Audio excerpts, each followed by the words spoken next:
Hi friends నమస్తే. ఈరోజు మన వీడియోలో దోస బ్యాటర్‌తో గుంత పొంగనాలు ఎలా చేసుకోవాలో చూపించబోతున్నాను. అందుకోసం కొద్దిగా దోస బ్యాటర్‌ని తీసుకొని, దానిలో చిన్న చిన్నగా కట్ చేసిన ఉల్లిపాయ, పచ్చిమిర్చి, కరివేపాకు, కొత్తిమీర వేసుకొని, అదేవిధంగా క్యారెట్ కూడా తురుముకొని వేసుకోండి. ఉప్పు, జీలకర్ర, కొద్దిగా వాటర్ వేసుకొని బ్యాటర్‌ని రెడీ చేసుకోండి. స్టవ్ వెలిగించుకొని గుంత పొంగనాల ప్యాన్ పెట్టుకొని, ప్యాన్ హీట్ అయిన తర్వాత 2, 3 డ్రాప్స్ చొప్పున ఆయిల్ వేసుకొని, తర్వాత మనం ముందుగా ప్రిపేర్ చేసుకున్న గుంత పొంగనాల బ్యాటర్ అనేది వేసుకోవాలి. ఇలా బ్యాటర్ అంతా వేసుకున్న తర్వాత మూత పెట్టుకొని వీటిని ఉడికించుకోవాలి. ఫ్లేమ్‌ని లో టు మీడియంలో మాత్రమే ఉంచుకొని వీటిని ఉడికించుకోండి. అప్పుడే లోపలంతా ఈవెన్‌గా కుక్ అవుతుందనమాట.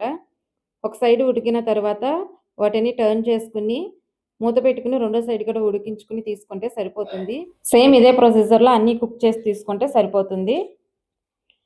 ఈ గుంత పొంగనాలనేది కారపొడి అయినా, పల్లీ చట్నీ అయినా, టమాటో చట్నీతో అయినా సర్వ్ చేసుకుంటే టేస్ట్ చాలా బాగుంటుంది. ఈ వీడియో మీకు నచ్చితే లైక్ చేసి మన ఛానల్‌ని సబ్స్క్రైబ్ చేసుకోండి. By bye friends.